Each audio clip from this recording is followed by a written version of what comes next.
and welcome back to the Dreamcast. I am your host, Denise Walsh. I combine science, scripture, and stories that will inspire you to dive deep, break through your own personal glass ceiling, and design a life of your dreams.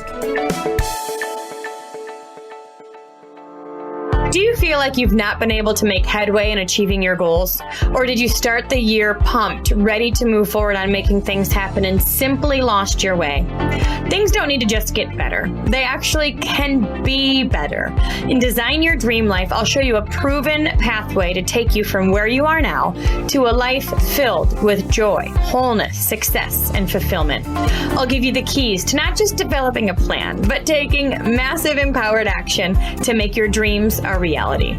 Turn roadblocks into stepping stones and leverage the power of gratitude and forgiveness. Let's face it, taking massive empowered action and making your dreams a reality isn't always easy. So I'll be there with you every step of the way. Visit dreamlifetoolkit.com to purchase your copy of Design Your Dream Life, obtain resources, and join our free community. Again, that's dreamlifetoolkit.com.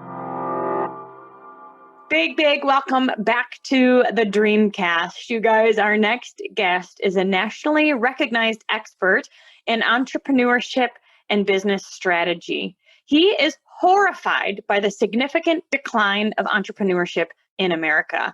And to be honest, if this is true, I'm excited to hear about it. Me too. Goodness.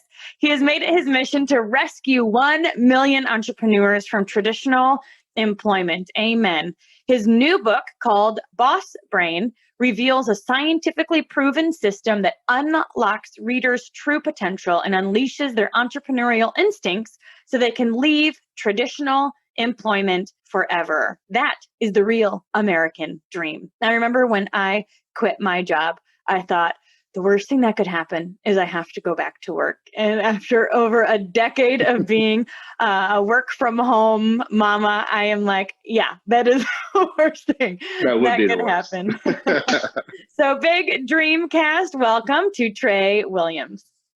Thanks so much for having me. I'm very, very excited to have this conversation with you. The statistic and your reaction to that is the same reaction that I get from most folks. So I think your listeners are really going to enjoy it. Well, and being an entrepreneur for over a decade and helping people start a side business, whether they quit their job or not, they're able to earn additional income through starting a home business or starting their coaching programs and things like that. And I love helping and coaching people to live their passion and make a living from it. So tell me about this. Why is American entrepreneurship at an all-time low? So the short answer is we are becoming victims of our own success. The long answer is that there is an ancient battle being waged in your brain between our instinctive, hardwired optimism and our instinctive desire for certainty. And those two things are at odds with one another. This idea that you can envision a future that is better than your past or present and work to make that vision a reality, this optimism. Tali Sharot's book, The Optimism Bias, is a great read for you to understand how this is in our DNA.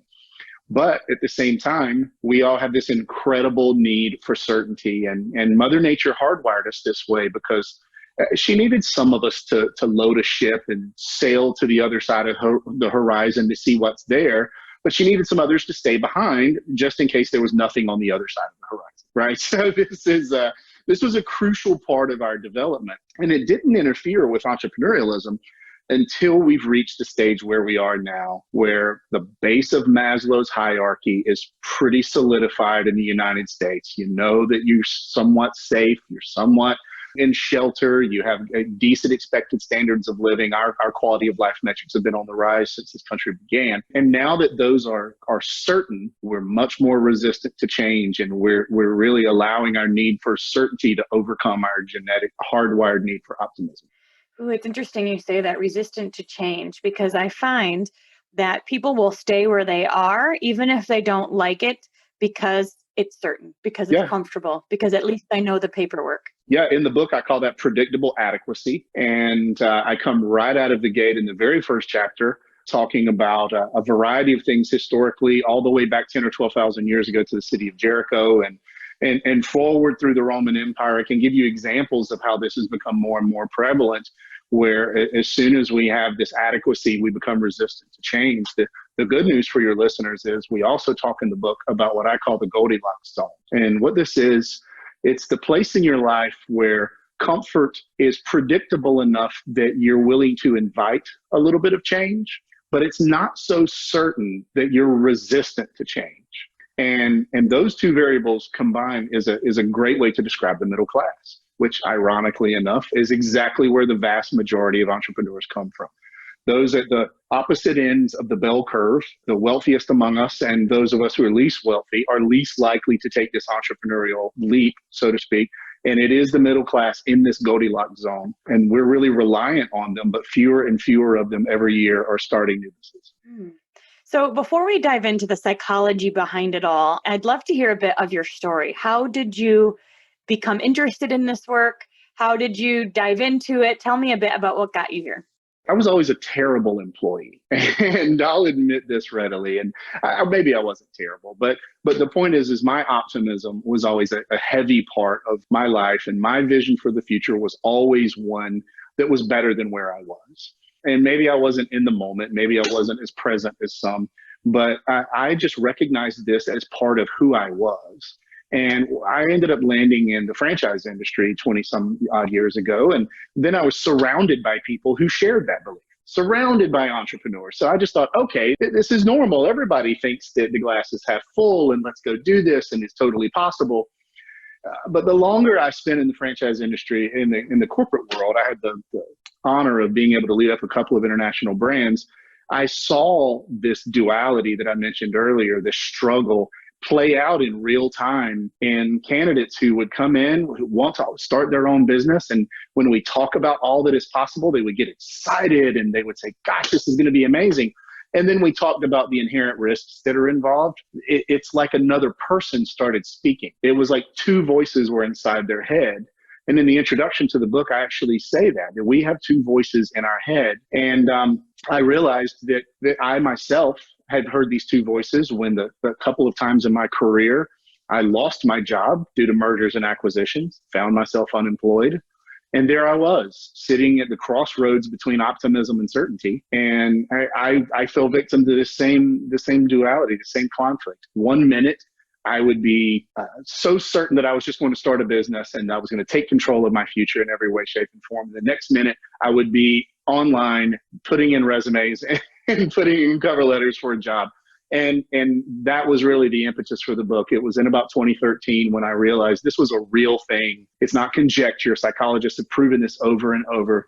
The book just manages to quantify it in the lens of entrepreneurship and sort of explain away why this is happening to all of us. It's really a staggering statistic. Well, and I think of that vision and optimism versus certainty and expectation. You kind of know what to expect within your life. And so there's stability with That's that. right. And the balance between having a vision for your future and expecting the best and going for more versus the stability of whatever it could be. It could be your business. It could be a job. It could be your stay-at-home mom and you know what to expect, but you're That's right. feeling called for more. I think that balance is something that with every single pivot decision, we often wrestle through. I mean, you think of somebody who's at a job they don't like, and they might not necessarily go into entrepreneurship, but they are looking for another job and they still have that same dichotomy. Do I stay where I am, even if I don't like it, or do I take the risk of trying something new and creating a new vision for myself? Absolutely. It's so interesting because I feel like I was a hard worker. I was like a good student. I was a great employee. I'm a bloom where I'm planted kind of girl. Right. But I needed to be told what to do. Right. And I think that's our school system, right? Our school system creates great employees. I had to learn the vision part. Yeah. Well, it's really funny that you mentioned that. So chapter 3 in the book is all about school and college. Yeah. And this narrative that you're supposed to go to school, get a job, buy a house, right? This sort of blueprint for the American life. If you look at it in the context of our brain, it has existed for about 4/10 of 1 second if the existence of our brain was 60 seconds. So let's just say out of the 200 years our brain has been around was a minute long. That what we're being told now, go to school, get a job, buy a house. Yeah. Yeah, right, is less than half a second of it. So it's no wonder that we're struggling with it. We've never had to endure this from a biological standpoint, from a psychological standpoint. We're dealing with brand new challenges here. So let's talk about school for a second. There are about 5,000 colleges in America, colleges and universities. Out of those, about 230, or roughly 4% or so, offer entrepreneurship or small business as a major. So let me say that again. 96% of our universities do not offer entrepreneurship or small business as a major. And the lesson is very, very clear. The lesson is we are grooming you to be an employee. Exactly. And that is the goal. It was something created out of the Industrial Revolution when everybody needed employees. And then during the baby boom of the mid-1940s, since then, entrepreneurship has dropped nearly every year since the mid-1940s of the baby boom. And that was when this sort of collegiate / home ownership narrative began. What's interesting, and again, those who are coming out of this system, who are like me, maybe I was a hard worker, I know how to do X, Y, and Z. How do we learn the entrepreneur or the vision, or maybe even gain more confidence in taking risks? I love that you phrased the question this way, because you don't need to learn how to be an entrepreneur. You need to unlearn how to be an employee. And let me be more clear about this. You've been taught to plug yourself into cycles, plug yourself into obligations, chain yourself to mortgages, put everything cyclical in your life so that your day-to-day is managed on a minute-by-minute basis, the same commute, the same drive, the same desk, the same light, the same people every day. And then you drive that commute back home. Maybe at the end of the month you have some money left over, maybe you don't, and you're just maintaining this life. So entrepreneurship is about living your life, not maintaining it. And you don't have to learn to be an entrepreneur. Mother Nature hardwired you to be an entrepreneur. It's been in the past 100 years or so since we've learned how to be an employee, and that's what you have to unlearn. Oh, unlearn. And I hear you even saying, like, tap into who you already are. 100%. Yeah. So that phrase is actually in the introduction to the book. Is it's not about an identity. It's not about being able to look around you and say, this is the person that I was born into. This is the environment around. Therefore, this is who I am. It's about recognizing not who you are, but what you are. And you are the product of this lineage of folks for thousands and thousands of years who have defied the odds in 1,000 different ways, and who spread us all around the globe, not because they were okay with predictable adequacy. If that was the case, we would be in one small little area of the Middle East and Northern Africa, and that would be the only place we ever existed. But sometime in the past, one of our ancestors said, this is not enough. And I believe that a better future exists for me, and she took that leap. This is super interesting to me because, again, like I'm coming from the employee mind, and I grew into an entrepreneur. And part of it was doing exactly like you said, being still, being quiet, listening to myself, and starting to be creative again. Because I grew up thinking I'm not creative. I don't even know how to draw. I don't know. And what I found is that leadership, or being a visionary, was a lot about seeing what's possible, not necessarily what's in front of me, and that getting my creative juices flowing helped to stimulate that again. Yeah, so the book illustrates 4 instincts that we're all hardwired with. And it's funny to hear you say that you're not creative. I'm sure you've heard of George Land's landmark study where about 40 or 50 years ago, he used the NASA test for creativity that NASA was using to select astronauts, and found that 95% or so of all 5-year-olds scored at genius levels for creativity. And then as they matriculated through regular school and high school and post-secondary school, he tested them again when they reached adults. And by the time they were 30 years old, 2% tested at genius levels.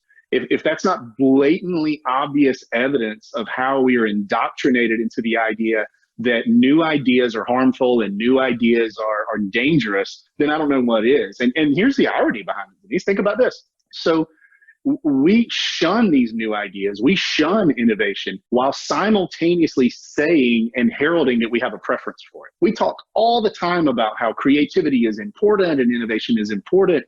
But you try to institute something creative or new in someone's life who has a lot of predictable adequacy, and you will find a tremendous amount of resistance. Mm-hmm, mm-hmm. So there's 4 pillars What are they? They're going to sound really simple when I tell them to you, and you're going to say, well, of course, those are really blatantly obvious. But when you understand in the context how they've affected your life after reading the book, you'll appreciate them. So the first one is belief. And each of these pillars is made up of three different components. Belief is the first. The second is accountability. And this is one that we're having a lot of trouble with in the world right now. Folks taking ownership for the decisions that they've made and taking ownership for what they have allowed to control them. We set up these systems that control us and then blame the very systems that we set up for controlling us.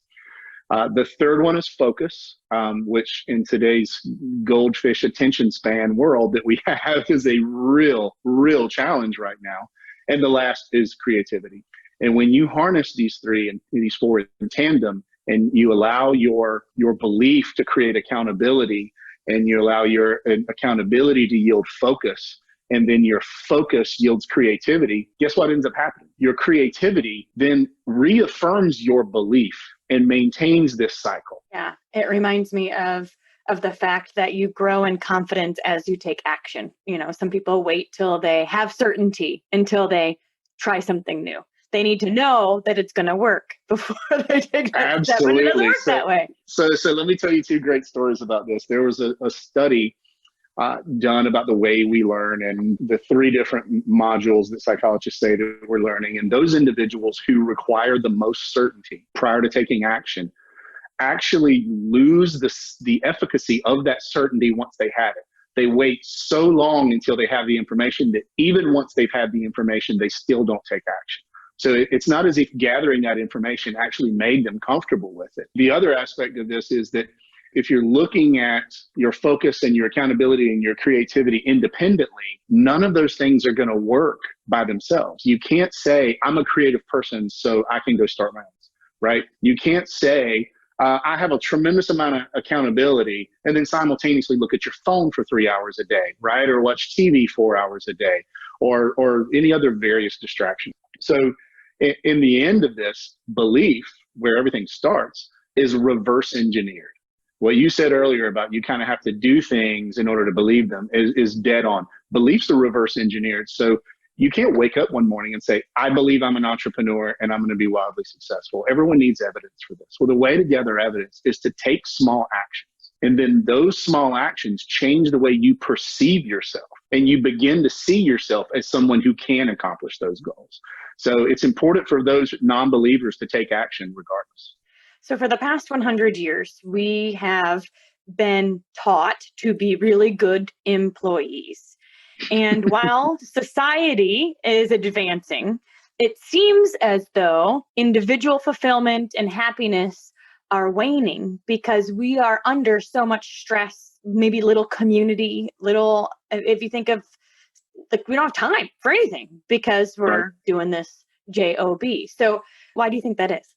Well, we're at a flashpoint in America right now with employment, with 20, 25 million people trying to figure out where their next paycheck comes from right now. We're at a flashpoint in a lot of ways socially, aside from COVID as well. And all of this is a symptom of feeling out of control of your own life. And society is advancing at incredible rates because we have yielded control of our own rights and have become sort of assimilated into this snowball that's rolling downhill of what America is right now. And that's why the decline of entrepreneurship has become so precipitous. In the last, let me give you an example. About 20 years ago, entrepreneurship in America was around 12.5%, somewhere in there. Today, it's 6.5%. So in a span of 2 decades, it has been cut in half. And what that means is by the mid-2040s, 99% of Americans will work for the other 1%. So you think you see unrest now when everyone decries the 99% of the wealth being in the hands of the 1%. Wait until 99% of the people work for those 1%. That's what will create tremendous civil unrest. And nobody wants that. Everyone wants to reverse this trend. And what I love about small business and entrepreneurship is the one unifying factor that everyone can get behind. Being your own boss is the American dream. It is not home ownership. Let me say this again. Fannie Mae and Freddie Mac love to paint this picture that being tied to a 30-year mortgage is the American dream. And it is not. The American dream was defined in 1931 by James Truslow Adams in his book, The Epic of America.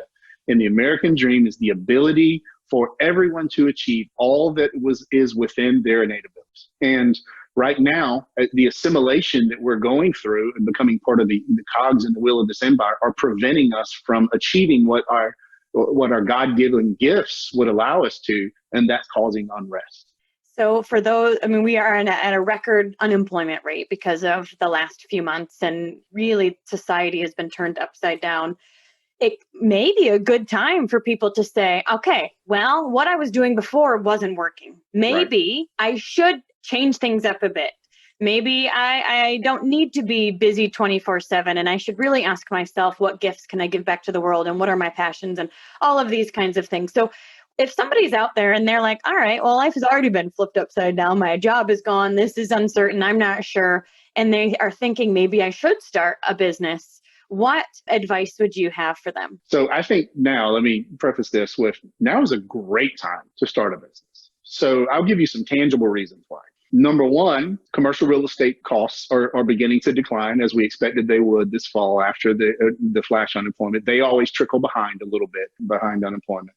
So that's beginning to decline. Second generation space is becoming available in retail and hospitality industry. So here's space that already has infrastructure, already has mechanical, electrical, and plumbing, has already been outfitted to do maybe whatever it is that you hope is going to be done. So you've got this space that's built for you. You've got landlords who are motivated to get tenants in place.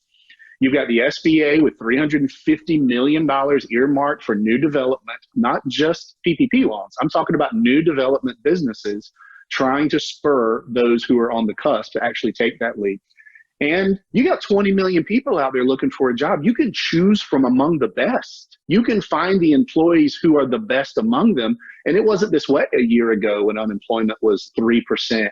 You know, the ones that were left over maybe didn't have the work ethic that you had, and that made finding the right people tough. So any one of these four would be a powerful motivator to me, but the four of them combined, that's an unprecedented moment in history for entrepreneurship. And the advice that I would give everyone today is there will never, and there has never been a perfect time. The time to start is now. And if you're afraid of doing that, then measure your risk according to your own tolerance for that. And the way to feel comfortable with this is one of the things we say late in the book, which is risk and uncertainty are not the same thing. There is a quantifiable value of risk. If it's going to take you $5,000 to start your little side gig that you think should grow into a full-time gig, then the risk is $5,000. There is nothing uncertain about that. You know exactly what that risk is. So understand that there's no difference, but there's an enormous difference between risk and uncertainty, and recognize that there is never a perfect time. That's a beautiful way to put it, because the risk it's a decreased risk when you know exactly what you need to do, or you know exactly what the risk is. And then you reverse engineer it. Well, what do I need to do to make back that 5,000? What would that really look like? And it turns into more of a plan. Yeah, well, you know, they probably all thought their jobs were stable and not risky a year ago. And how did that work out? Right. So really, the only thing you can count on is yourself. And 26 paychecks a year are there until they're not. So tell me a bit about how small businesses can serve the community. Because we, you know, again, we're like, all right, time to get back to our roots a bit and say, where are these local farms, and what small business in my local town can I serve? And how can we bring things out of the big box stores and into the small business? So why do you think small businesses are so valuable to our growing communities? Well, small businesses, despite what the television would make you believe, still employ almost 2/3 of all of the jobs in the United States. So big business employs a massive number of people, but it pales in comparison to the number of jobs that are created by small business. But it's not just those financial aspects that I think we should point to in serving your community. Entrepreneurs engage in civil activity more often. They're more philanthropic. Entrepreneurs actually donate on average about $1,200 more a year than traditional employees. Entrepreneurs are more involved in volunteer and nonprofit organizations. The sons and daughters of entrepreneurs are more likely to be entrepreneurs themselves, vastly more likely, by the way, not just a little bit more likely to be entrepreneurs themselves. And you end up creating this ripple in time by opening your own business and being self-employed, where you actually contribute unknowingly to your community by virtue of being self-employed. And that contribution ripples through time, through generations, so that if we reversed this trend, you'd actually see a more harmonious society and a more civically engaged and a more peaceful society. But the more we give up control, the less peaceful we're going to be. So the way to help your community, to answer your question, is start by helping yourself. We are kind of compiling a list in our local area here of local businesses to invest in and support during this time.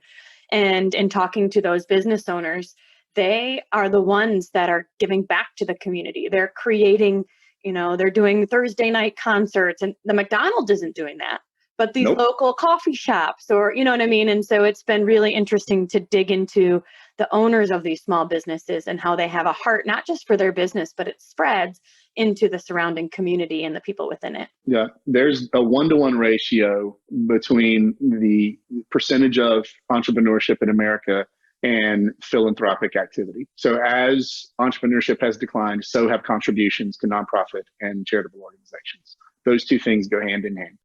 Well, I feel like your book, Broth Brain, really takes people from the employee mindset and moves them into an entrepreneurial mindset by unlocking what's already within them and giving them permission to take action on it. I couldn't have said it better myself. That's absolutely the case. Give yourself permission, right, to take action on it.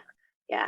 Yeah. No, I love it. And really, you're speaking my language, because I was that person. Well, I I've was lived that it person. too. Yeah. And I've seen the freedom and the growth. And we all know, entrepreneurship is a personal development program with compensation attached, right? It's not necessarily a smooth sailing the whole time, but the person you become in the process is really part of the journey and the power behind it all. Absolutely. Well, the journey for me is in entrepreneurship is really defined by legacy.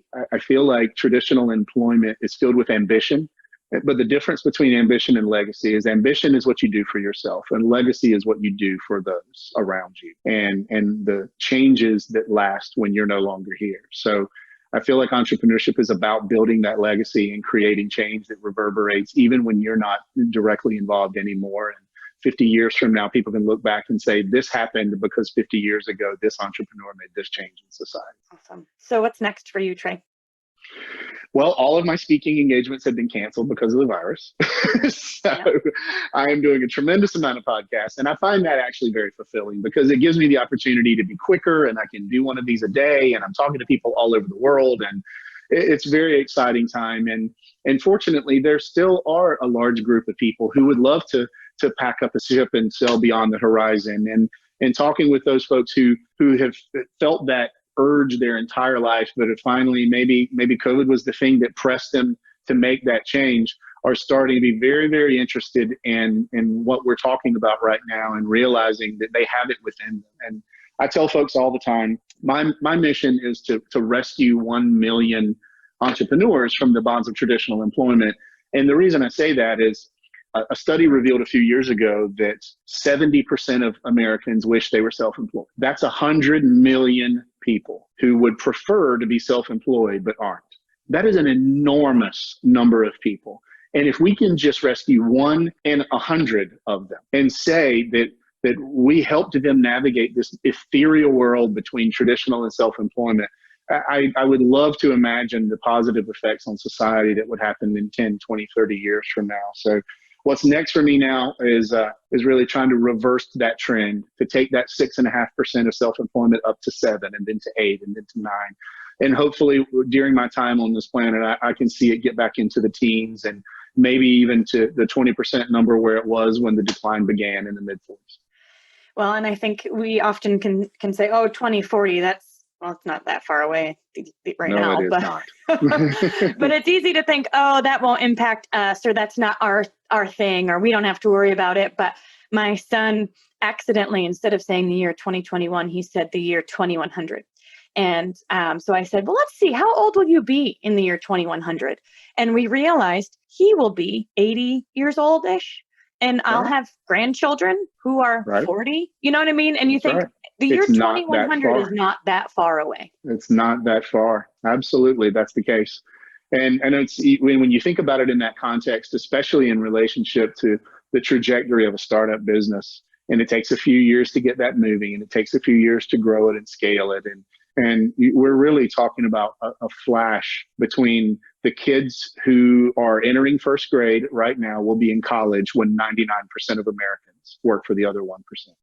I'm letting that sink in a minute. I have a first grader. It's scary. Which means now is the time to take that action. It is. I don't want to live in that world. Exactly. Yeah, I don't want to live in that world. Yeah, absolutely. You guys, you need to get Broth Brain, because we're all on this journey to kind of reprogram ourselves from what we were taught in the school system and to unlock, like really decide to live on our own terms and take control or responsibility, both, right, of our own situations. And you can get on the wait list now to have it sent to you first at getbossbrain.com/waitlist. When is the book coming out?